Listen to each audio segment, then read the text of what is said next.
আমাকেও যদি জেলে পড়েন আমি জেল থেকে ফুটো হয়ে বেরিয়ে আসব। বাংলা এগিয়ে যাবে, আর ভারতবর্ষে সবাইকে ভয় দেখিয়ে জেলে পুরে দিলেও আমাকেও যদি জেলে পড়েন আমি জেল থেকে ফুটো হয়ে বেরিয়ে আসব। মনে রাখবেন, নির্বাচনে জেতার জন্য সবাইকে জেলে পুরছেন, আমাদের সবাই চোর আর আপনারা সাধু। আসলে উনি বুঝতে পারছেন তালিকাটা লম্বা হতে পারে।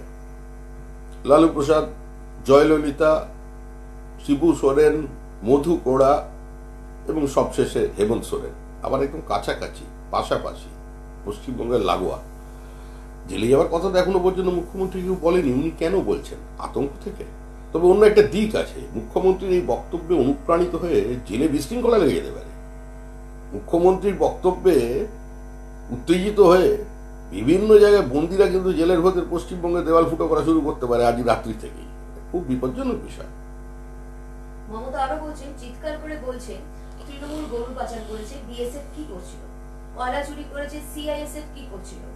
তোমরা চুরি করে বেড়াবে আর আমাদের চোর বলবে? তোমরা চুরি করে বেড়াবে আর আমাদের চোর বলবে? বিএসএফ সিআইএসএফ অফিসাররাও জেলে আছেন, একটু খোঁজ দিয়ে দেখুন, তারাও জেলে আছেন।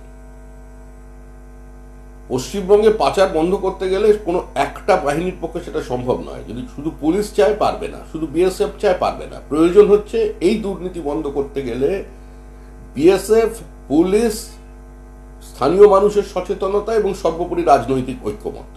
তাছাড়া এটা বন্ধ করা যায় না। মুখ্যমন্ত্রী এটা জানেন, এটা বোঝেন। মুখ্যমন্ত্রী আক্রমণ করবার জন্য আক্রমণ করছেন।